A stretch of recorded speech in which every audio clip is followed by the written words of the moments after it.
ធ្វើការតែនៅលើតុបានហើយកុំមកស្រវេស្រវាធ្វើការជាមួយប្តីខ្ញុំនៅលើក្រែអសោះណាគាត់លើថាកុំណាគាត់លើថាខ្ញុំឆ្ងល់ណាមនុស្សស្រីសណ្ដានដូចជានាងនេះអាចទ្រាំទ្របានដែរណែ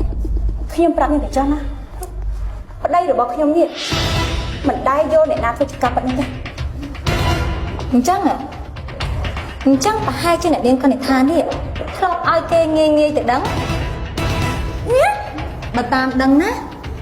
កូនទី1ផើងមុនរៀបការរហូតដល់ថ្នាក់លាឈប់ពីមហាវិទ្យាល័យមែនទេ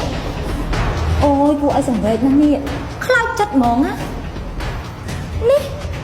ចាស់រហូតដល់ថ្នាក់កាយពេញមកតួខ្លួនពីក្បាលដល់ចុងជើងបតឹងគ្រប់បែបយ៉ាងប៉ុណ្ណឹងហើយនៅអត់ស្ងប់សុខទេណាដល់ថ្នាក់រត់ត្រាក់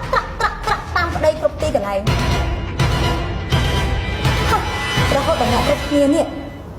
គេសង្វេគពេញមកទីក្រុងនេះមកទៅមកអញស្អីហ៎មកប្រើសម្ដីគាត់ទៅកូនដាក់យើងនោះយើងបានដាស់តឿនឯងហើយយើងបានបញ្ជូនមនុស្សម្នាក់ទៅចាត់ការឯងអូ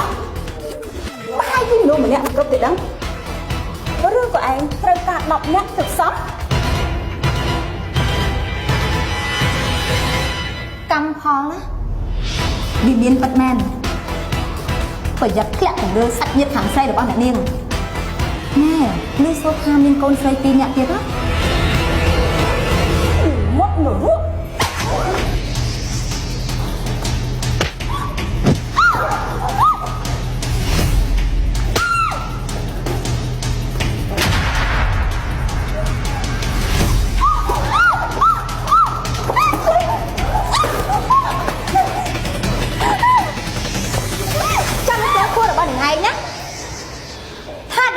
នេះមិនមែនជាឈ្នន់មិនមែនជាចំណេះរបស់នាងឯងទេមិនអើយស្រឡាញ់រូបបង